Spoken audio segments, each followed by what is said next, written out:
You're listening to Reckless Creatives, a Pipeline Artists original podcast, where Sadie Dean and Jeanne Bowerman share the candid truth about the challenges and benefits of living life as artists.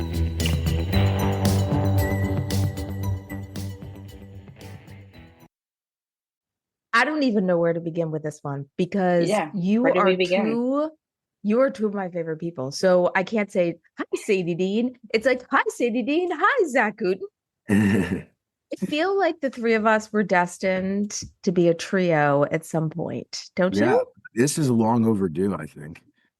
I It's agree. like crazy. Yeah. It's crazy Okay. we haven't had a conversation just like the three of us. Yeah, I we're know. always like in each other's orbit somewhere, but we never get to do this. No. So for our listeners, I want to just give you a little something about Zack. Fun fact that you may or may not know. He used to be an intern for Script Magazine. How many decades ago? A full 2+ at this point. 20 some years ago, I started as an intern at Script Magazine. I was a student at Towson University, which is just outside Baltimore. And Script Magazine originated as a family publication, the Getty family. And Shelley Malott is David Getty's daughter. And so David Getty had started as a newsletter. He was like a cinematographer for the government, like military training videos and things like that. But his network of film enthusiasts started a screenwriting newsletter that became a magazine. And Shelley had gone to Loyola Marymount, and when she graduated, kind of took on the reins and became editor-in-chief and grew Script Magazine to what people really started to discover it as, which was this bi-monthly print publication for and by screenwriters. We would have articles, just like now, where it's, sometimes written by a screenwriter who's got a film or project coming out, sometimes an interview with them, other topics. But I was an intern there, and then I got hired full time afterwards. The core purpose of my internship had been to help plan an event in New York. Full circle. And so very full circle. Yeah. Actually, what's funny? I'm going to tilt this up. You can see I have old copies of Script Magazine up here. Oh my God. Those are. Oh my those God. are That's the one. That's the one. Okay. That's the one with his first cover interview, because I remember that. Max Landis, and then Seth Meyers, because I had gone to Saturday Night Live and I got to do an interview with Seth. Yeah. The Wes Craven. Now, I didn't do that article, but I was there for the cover shoot and getting to be in Wes's office. A quick aside, I mean, I found an interest in screenwriting in high school. My freshman year, fell in love with the movie Scream. Had loved Nightmare on Elm Street, so when Wes Craven had a new movie come out, and I really fell in love with Scream, and I had the poster in my room. And I'd always been interested in writing and wanting to write, and I just didn't know what type of writing was going to be sort of a full-time interest for me. And then one day I was just in my room and looking at the poster, and my eye just went to the credit that said written by Kevin Williamson. And I was like, oh, Wes Craven is the director, but there was someone else's job to write this story that's scary and humorous all at the same time, rolled in one. Like someone had to find the right way to hit those notes. And I was like, this is what interests me. Like, and that's really where it started. And so getting to do that, that's so cool. With Wes was very cool. What I love about the Scream franchise, especially that first movie, is just how much of a love letter it is to Wes, and all those like little Easter bunnies in there. Just like every time you rewatch it, it's like, oh, there's one more thing. This is so great. It just, great movie. Great franchise. And I know, like, for a generation, it's really like it is for so many people or who were teenagers at that time. Like, that was the movie that made you go, like, if you love movies and that tipping point into you want to make movies, where you were just like so lifted off the ground by like how different it could be and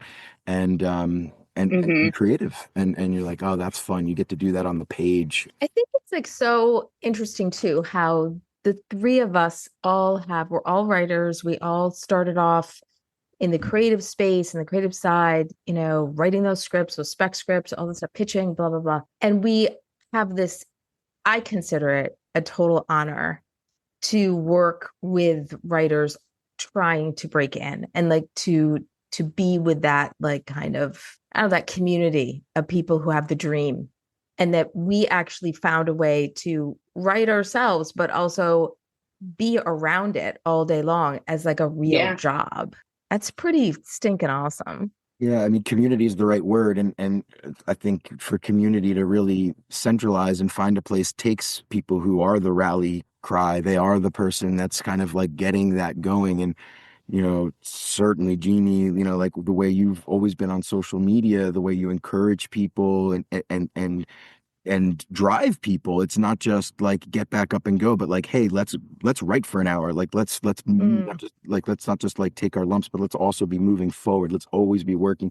And it takes, I think there's obviously a world of us who are enthusiasts around screenwriting, and then we all admire the people who are able to accomplish, the dream.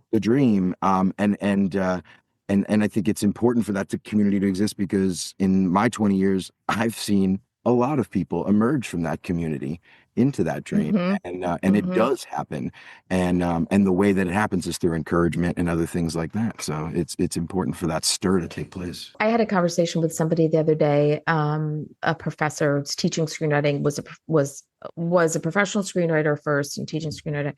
And he said something that I thought was so awesome, because I was talking to like, how do you talk to your students about, how hard it is to break in, like how, like to set that realistic expectation, to not let them get deflated in their goals and their dream. And you guys too, I'd love to hear if anybody's ever discussed that with you, because you guys have both interviewed so many people.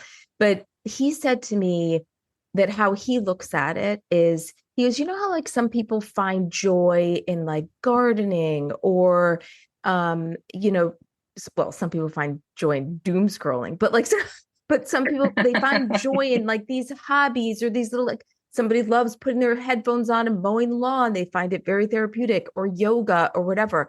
He's like, what's to say that spending an hour writing and finding joy in that isn't as valuable as gardening or doing something else, even if you never get paid for it.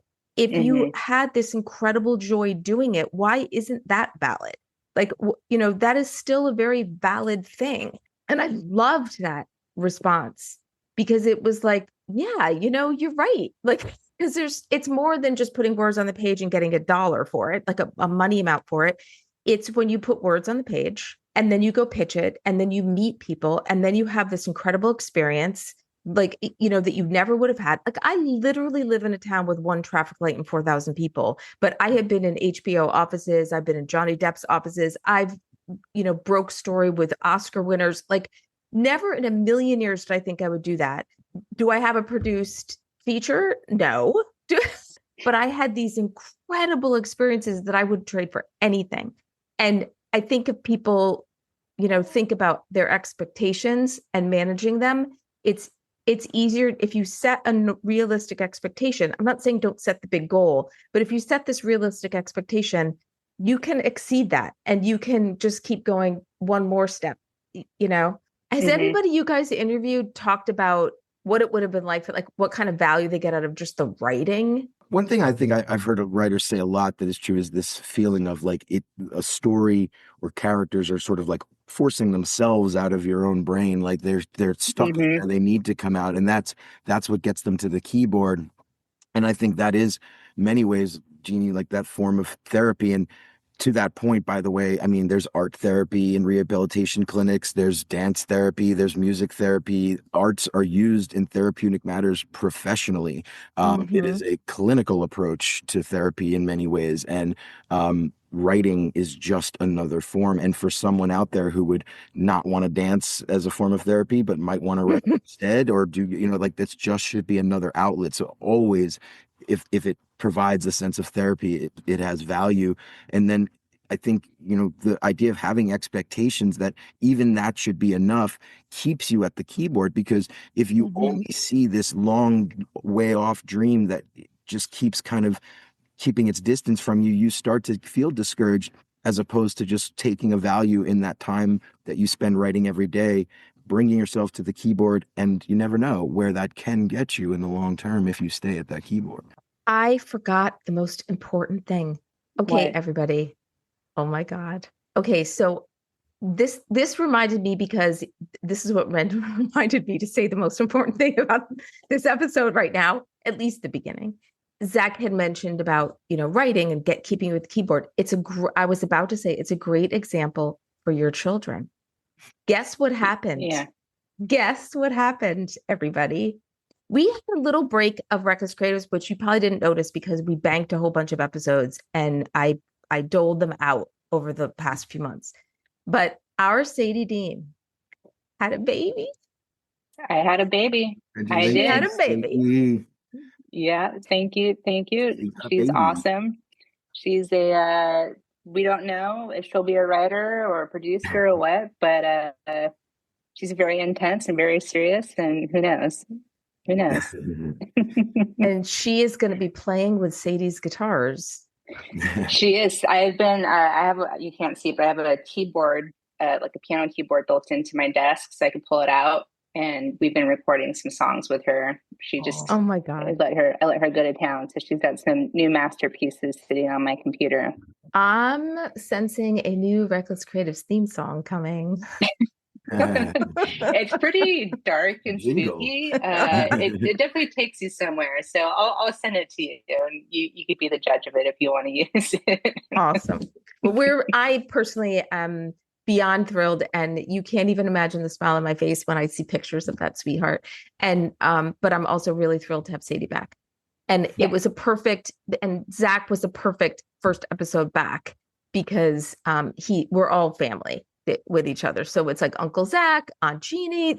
Isn't it so cool to like to see like new life like that? You start to see like all their eyes open up to all these things, like a sound, a thing, like they start recognizing things, and you start to see like we as people, as adults, we have a stockpile of information built into our into ourselves, but it starts with very little, and little by little very little start to come together. It's like, yeah, I've smelled this for the first time, I've tasted that for the first time, and it's really amazing to see. I've got two little ones too, so it's still something I go through all the time. And it's a definitely my best projects to date. I don't think I could top this, but no, it is really cool to see things through new eyes, and very I think more self-aware about a lot of things too, like what I do around her, stay around her.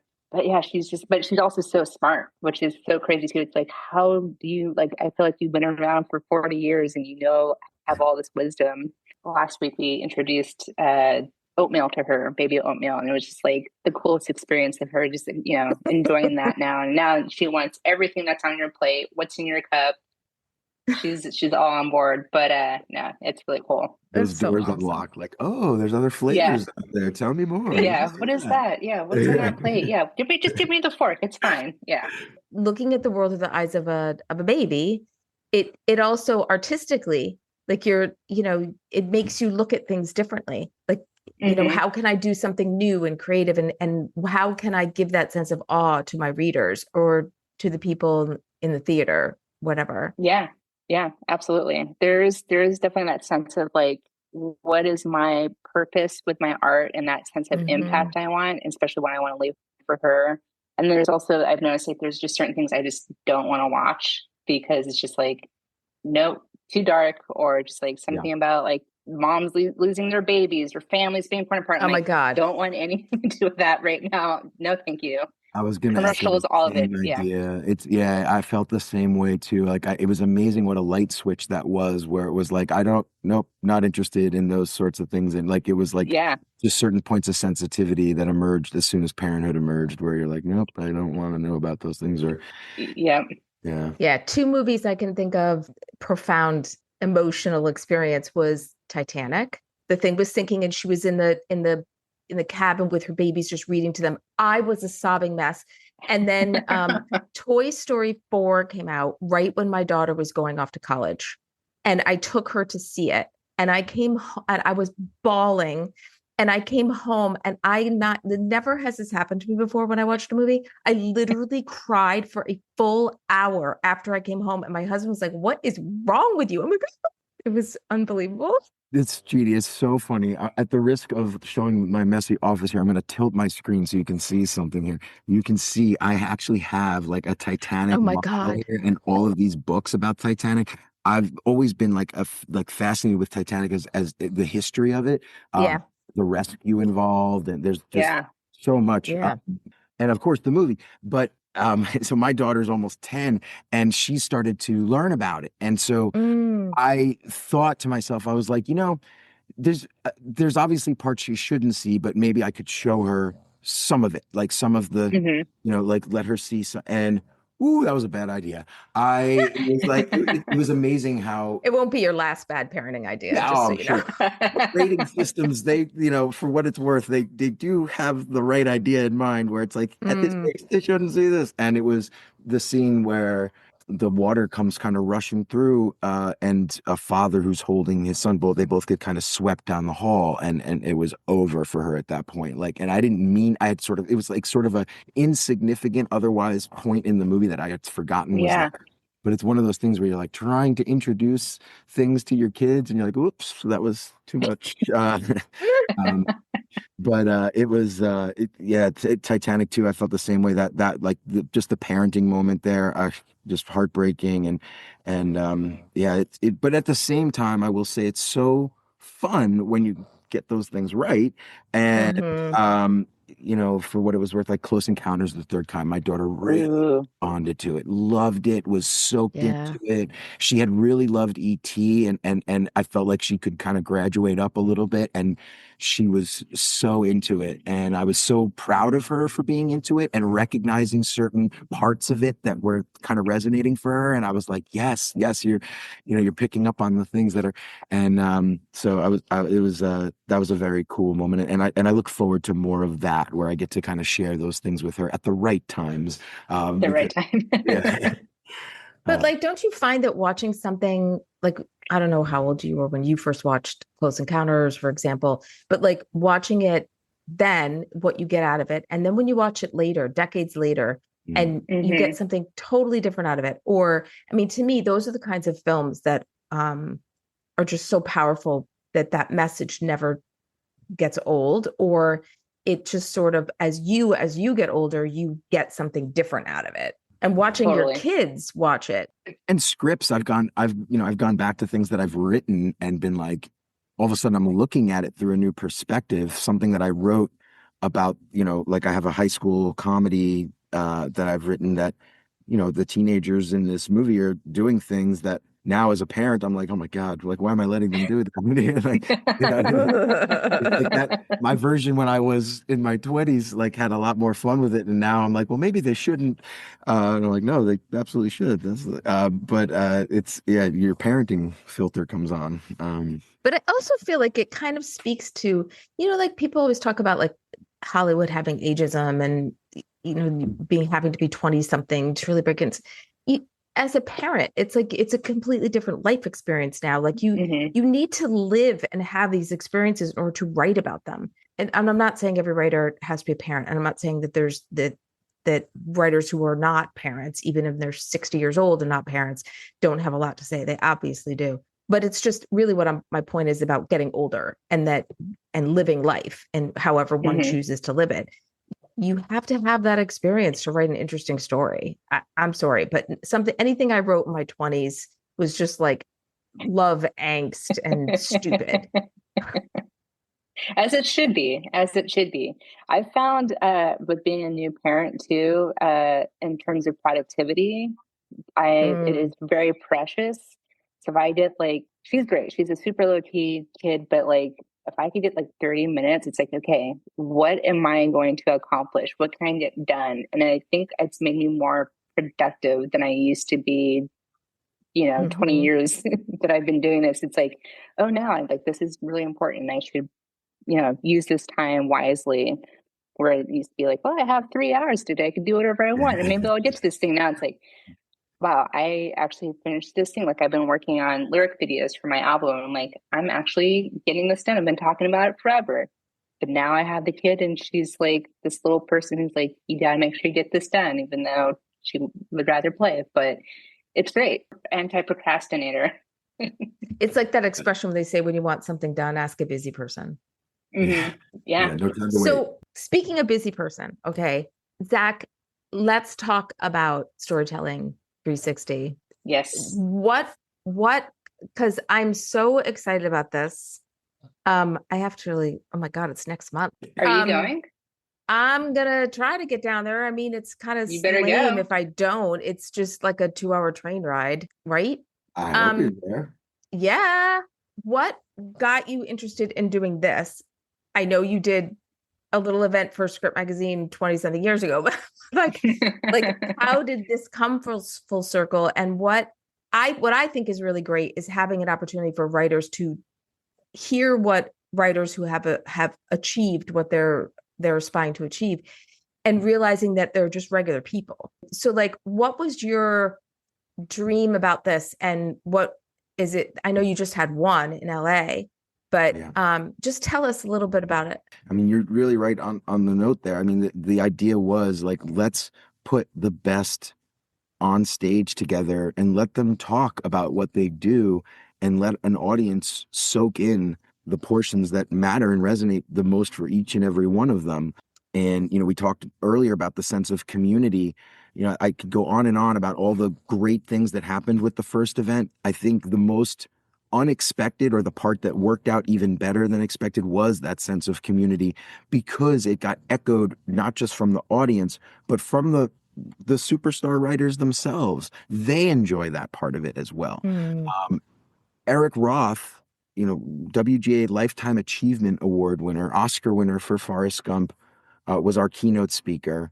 And he said afterwards, and I think put it best, writing is a very isolating experience most of the time, and you need community. You have to get yourself out there and to paraphrase him, like a little bit of commiserating together. He shared on stage, he read 3 scenes from 3 different scripts that are works in progress, films that are coming. So cool. And one of the scenes that he read is from a script where he admitted, he's like, we're having trouble getting this one made.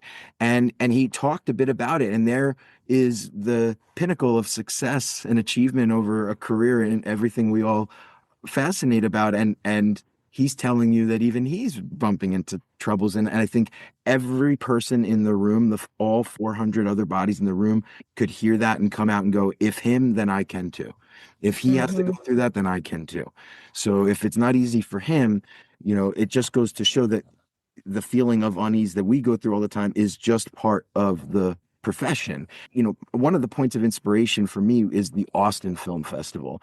I had many great experiences, 10 different years or so of going down to Austin, and the conference and the screenwriting panels that go on associated with the film festival are just phenomenal. I can't say enough about Barbara Morgan and my prez and the team there that put those on, because in my years of going and attending that, it was that experience of feeling lifted off the ground when you come out of the room, of like hearing, as you said, Jeannie, that they are just people. And so it starts to feel more approachable. It feels more attainable. You've learned things that make it feel like you can understand something that you didn't just an hour ago.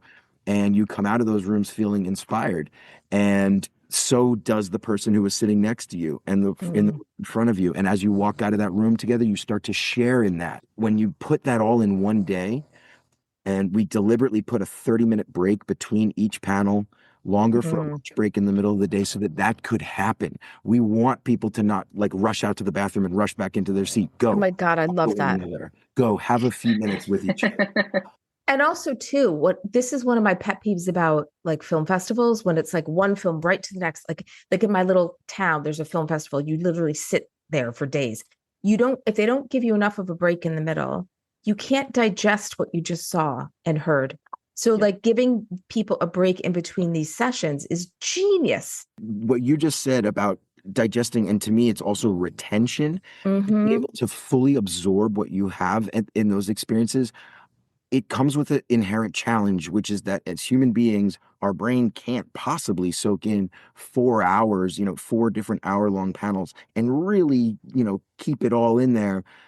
that's why we provide everybody with a recording and transcript that they come away with after the event. We want them to be able to go back to it and be like, okay, there was this thing that John Hurwitz was talking about pitching, and let me go find that in the transcript. Let me go rewatch that part. Let me get it back in there, some pieces that might have trickled out at an hour after I heard it. And that way they don't have to also be sitting there with a notepad, and now they're missing some great laughter point where, they bounce off one another. Like, just sit back, relax, enjoy it, soak in as much as you can. You're going to get a chance to retain it better even afterwards, but soak it in, enjoy it, because that's the community part that spills out into the hallways afterwards, is everybody going, oh, I love that he said this. And we wanted to show people a really holistic approach. If you look at the way our panelists and our panels are set up, we start the day with the business. We start the day with talking about where the business starts from, how these things happen. Managers, agents, producers on stage together talking about how these deals come together. Then we move into a panel of people who work primarily in television, in terms of how they create worlds that have the longevity necessary for a series, enriched characters and universes. We then, after a lunch break, go into a group of people that primarily come from film, and they can talk about the things that create impact in a 2-hour movie, where these characters and scenes become unforgettable, the things that really stick. And then we like to have a keynote. We like to have somebody that really is there to share sort of an isolated perspective as well, someone who's achieved something just above and beyond. And so we really want to give people this experience where they can learn a little piece of everything in one day. And as much as I do love the Austin Film Festival, in general, any film festival is a week-long requirement. You're often traveling. We want to try to bring this to a place, the Writers Guild Theater, the Directors Guild Theater, that serve as good central points for these sorts of events. Really beautiful locations, and give people a one-day experience. Like, it's all built to one day. What I love about the concept of this is, I notice, like, even when you're at home and you're watching something, or if I sign up for an online class, or if I'm, whatever, and or just listening to a lecture, you always end up doing 20 other things while you're listening to it. But when you're in a live event, you're sitting your butt down and you are completely focused. You're not pulling your phone out. You shouldn't be. You're actually experiencing the event and being present. And that is what I also love about it, beyond the community aspect and networking with other writers. It's just, that you're really paying attention. Yeah, that's, I think, the movie theater experience is an example, like going in person into a theater versus watching something at home. It is nice to be able to absorb it wherever you are. But obviously it's different. It's that sense of community. At first, when we launched this, we didn't originally offer a virtual recording. It quickly was something people wanted. We heard enough that there was a demand for it. We were already planning to provide the transcript and recording, so we were able to sort of accommodate that. And now we realize how important it is. My little joke is it's takeout versus dine-in. We're giving you the same food either way. We'd love to have you come in person and give you the service as well. But if that's not possible, and you're going to have to take it at home today, well, we'll get it out to you. And that same information can travel. Obviously, the sense of community won't be quite the same, but the information and the intellect that's shared from these folks, and just to circle around it again, we're putting together the best of the best. With our New York lineup, we have 9 Oscar nominations in that group. Wow. Oscar nominations across that group of people. 4 for Tony Kushner, 2 for Michael Arden, 2 for Lee Daniels, and 1 for Celine Song. And when you look at the backgrounds that they come from, Tony very much a Broadway into filmmaking. Michael from indie, from indie darling, wins an Oscar for Little Miss Sunshine, then gets hired to write Star Wars and Toy Story 3 and Hunger Games, and it's a complete trajectory from indie to major studio relied upon writer. These are very different journeys, all of them. And I think, again, back to holistic, the idea of 360, storytelling 360 is really giving them from the business to all the different formats, all the different backgrounds that can emerge. And hopefully people can see a little bit of themselves in all of that. Someone out there can see like, oh, you can come from anywhere to do this. But the thing you'll hear from all of them is the hard work. You will hear that they were always at it. It was a relentless pursuit. And I think hopefully we can inspire people to go like, okay, I got to put the foot down on the gas and go. Mm-hmm. Yeah. Mm-hmm. I think that's so important because when you were talking before about Eric talking about how he was struggling having this one project get made and all of that, it reminded me of just like the process of an athlete. You may be gifted, you may have all this stuff, but what if you tear your ACL, or what if there's going to be stumbling blocks, and are you going to do the work to recover? PT is a whole other job. I see writing in like everything of life. It's a great comparison too. I use that comparison sometimes because I think writers sometimes need to remember that, the Writers Guild is, I think the last census was, 7,000 or 8,000 writers. As a profession, that's a very small group of people. Mm-hmm. You could find 7,000 or 8,000 accountants in any county in America, most counties in America, like that's a really small number. Not my county. Yeah, I'm not even. It's like a really small group of people, and there are accounting firms that are that big. When you think of it like a professional athlete, they are reaching a very, very small group of people that achieve that, and so it should be difficult. The other thing, I think, to keep it in the arts is playing an instrument, and I think when Mm-hmm. you remind people that what it would be like to just pick up some like woodwind instrument and give it a couple tries once or twice a week and expect that you can go play in the orchestra, like it's not going to happen. You have to sit there and craft that thing and make it sound amazing so that it is undeniable. Someone hears you down the hallway and they go, "What is that sound? I need to hear it more." Your writing should achieve the same thing. And when Eric was reading his pages, you could feel that the way he described certain scenes, certain actions within a scene so poetically and efficiently. It pops off the page when you hear it or read it. I mean, I think about So cool. the music with Sadie all the time because we're always looking at her guitars. It's a muscle you have to keep working on. I mean, I used to say when I was younger, it's like, oh, I'm not only am I a practicing musician, but I'm a practicing filmmaker. It's always just something you're always just working at. And someone like Eric Roth, who is like, hey, like it's hard, and you're like, but you make it seem like it's so easy and so effortless. But he took, he put in his 10,000 hours to get where he is. Not everyone has time to do that, but if he could find those little nuggets of time to do that, it really does pay off. But yeah, Sadie, it's so funny you talk about full circle that you said 10,000 hours in the Script magazine archives. If we can dig it up and find it somewhere. I did an interview with Michael Arden before, when Little Miss Sunshine came out, before he had won the Oscar, which was not long after. In that interview, he talked about Malcolm Gladwell's 10,000 hours theory and how he felt it applied to him. Because for him, he applied those 10,000 hours in two ways: writing scripts and reading scripts. He was like, watching movies doesn't count. Reading scripts does. Reading books about scripts doesn't count towards the 10,000.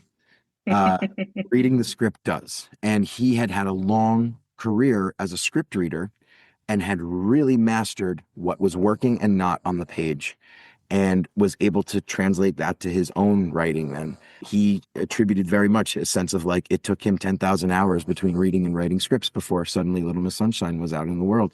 I think that's whether you subscribe to a Gladwell philosophy or something, it's just a question. You don't have to assign a number, but that's what the journey looks like. That's what it should look like. When I was at Script Magazine, I was pulling a lot of the old digital stuff and putting stuff up online.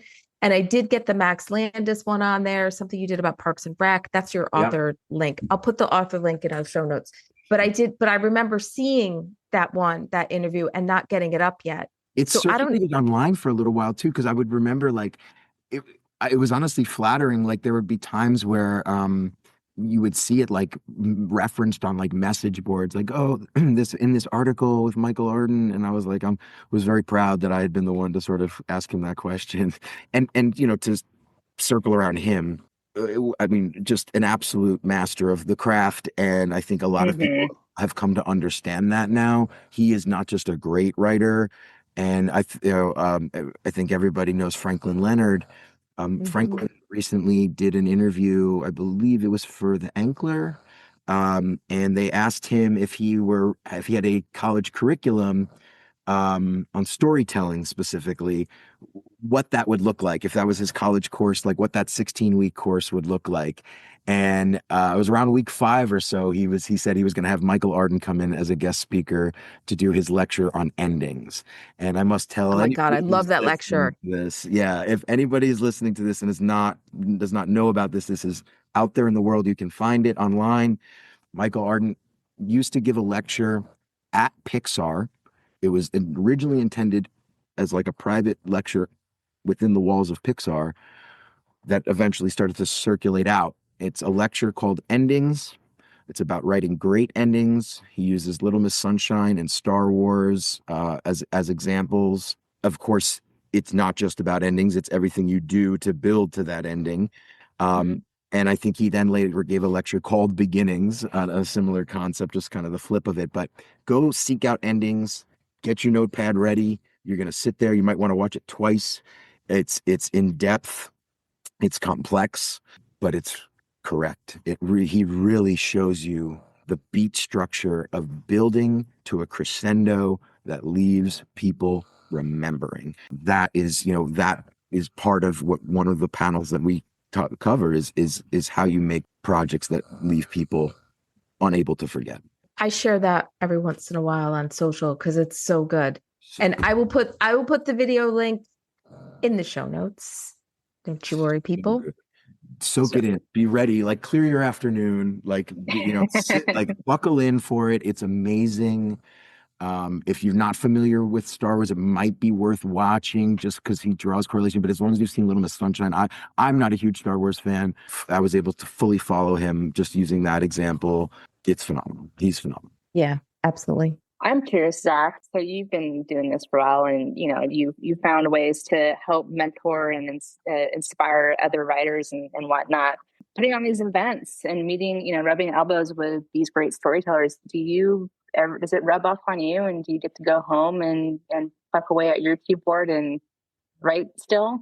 Yeah, absolutely. I mean, this for me is I take a lot of joy in this.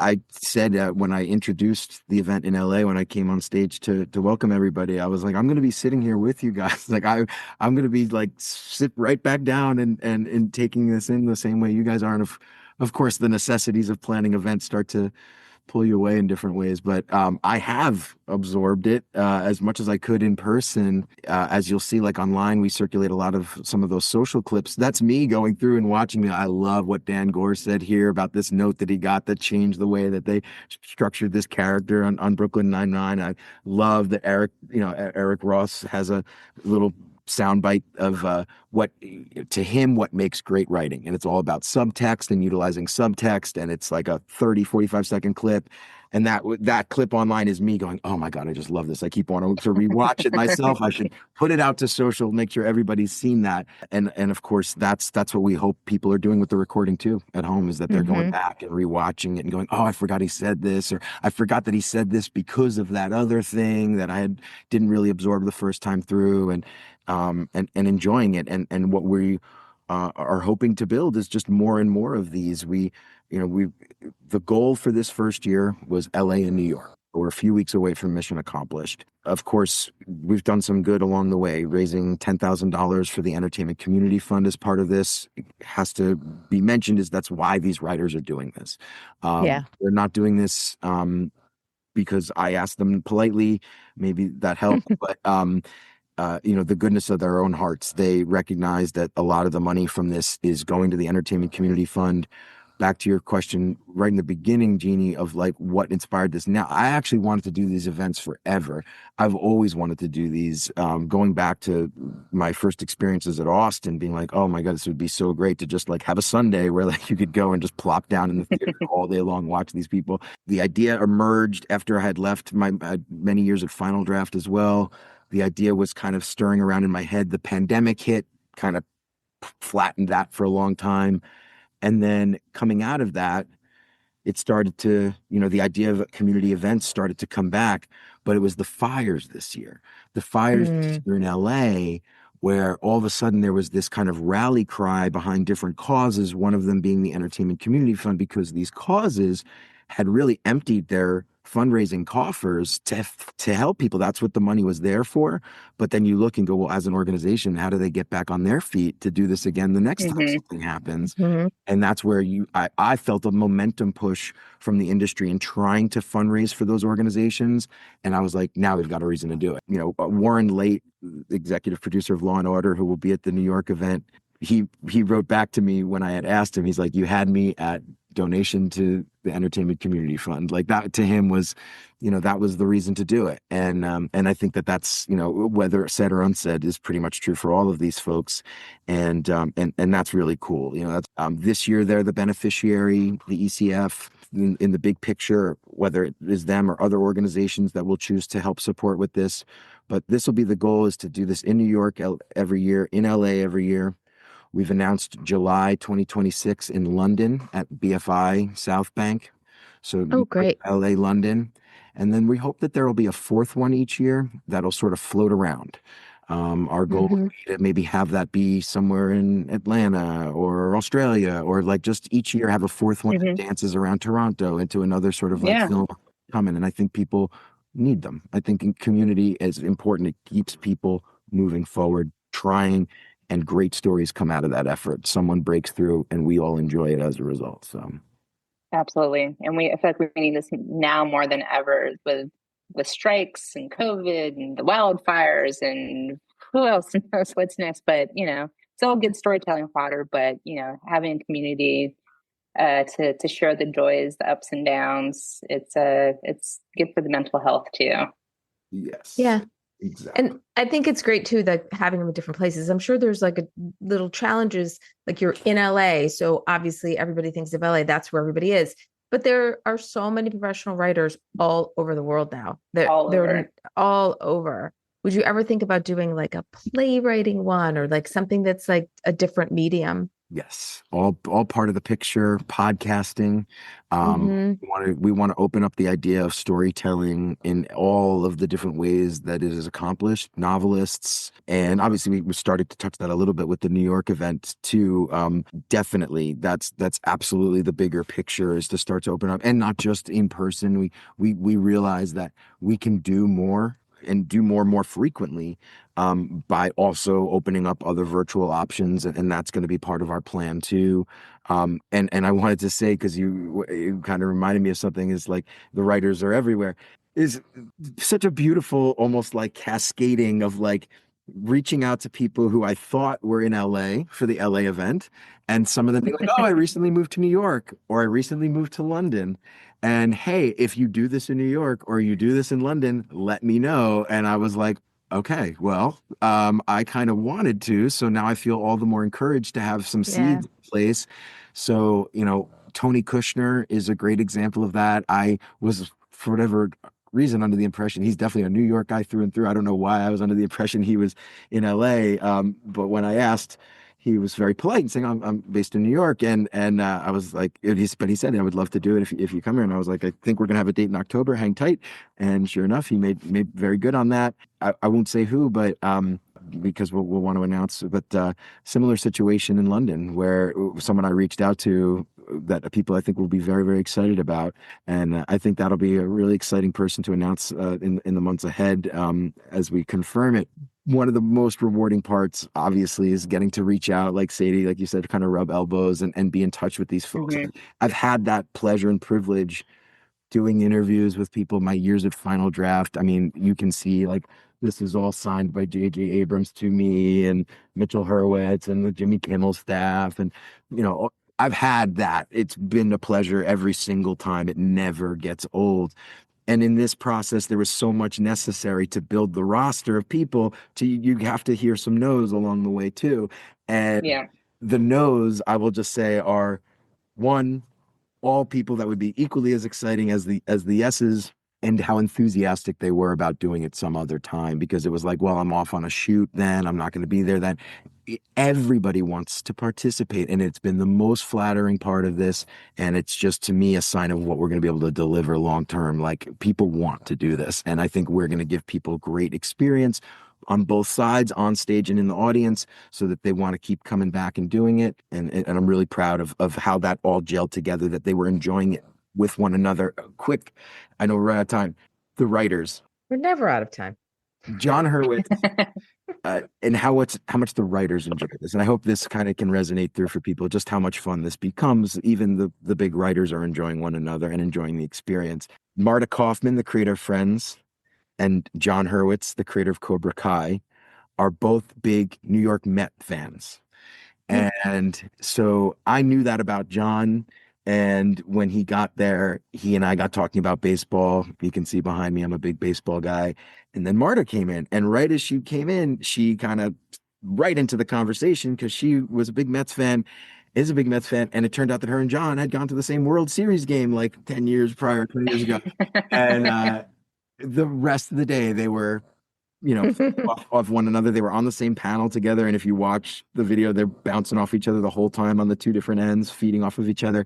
Afterwards, they both, in having, follow-up thank yous to them, both echoed the same thing. Marta was like, it was so great meeting John. And John was like, it was so great meeting Marta. And like, for them, they come away with something too. So it was such a great joy for me to put this together and see everybody enjoying it from all different sides. It's been Yeah, it's so cool. Yeah, having put on events like this before in the past, especially panels, because, you put your wish list of like, this is what I would want to see and who I would want up here and teach me all their wisdom.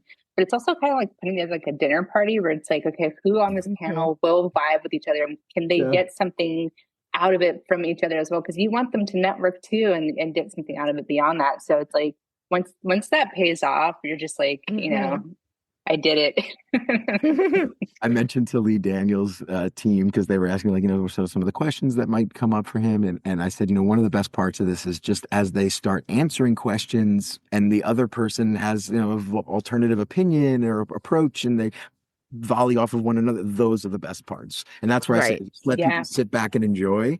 Just sit back and watch. Don't try to take notes. Just sit back and watch them go at it. It's a lot of fun.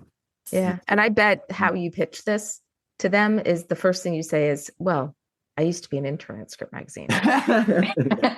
So full circle, It's so full circle. And Shelley Malott, my mentor, the president of Final Draft. I love her. Love her.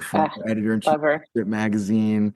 Will be there, and we've all worked for Shelley. We've all worked for Shelley, yeah. Yes, the great and mighty Shelley. Yeah, and that's this. She is really a lot of what I'm doing here. I learned from the way she interacts with writers and showing them at Script Magazine, as we've all participated in. We're elevating the writer. They don't get recognition they deserve. You will see, especially here in Los Angeles, you can imagine a person seeing an actor, a favorite actor, and wanting to spout out a favorite line of dialogue to that person to show appreciation and admiration for their work. But if the writer were walking on that sidewalk right past them, the person who wrote that dialogue, wouldn't know. You wouldn't know it. That's always been the thing that we're trying to undo. I think a lot of us don't care if we're ever known. Yeah, and that's okay. I give it a category, the talk show writer. There's very few of them. Sorkin and Vince Gilligan, or you'll see them on a talk show promoting their new project. Most writers don't get invited to do that. J.J. Abrams will get invited to do that. There's ilk that get to that get to do it, that really get to put a face to it. And I realize that some of them almost prefer not to, but they certainly deserve to be recognized, and writers deserve it. Yeah, absolutely. Well, thank you so much, Zach. Thank I you. can't wait to see you in New York. Yes. And all of our listeners in the New York area, Get your butts down there. Go. I wish I could go. That sounds like so much fun. Bring the baby. What a lineup. Yeah, bring the baby. She can moderate, you know. We will be great. doing Los Angeles again in the spring, I believe. I will confirm and announce that date. And Sadie, we will expect you to be there for sure. And we'll have a daycare set up for you in the green room. And don't forget a piano for her, the little baby. Yes, and a piano for her. No, this is so cool. I'm so glad that you're doing this. And like I said, I feel like this is it's like the right time to do this kind of thing. Mm-hmm. And I hope that the momentum just keeps going for you guys, that you keep doing this stuff. You know, Jeannie, as you said earlier, you don't have to get paid for it. Before there was TV, movies, books, and publishing, people were writing stories for no money because they wanted to tell stories that stuck, that became part of society, part of civilization, and are memorable characters and traits, and people can do that. I'm still scribbling on cave walls. I honestly think there's like a software opportunity there, like cavewall, like .io, where like right, why not? Putting it in and like hieroglyphics.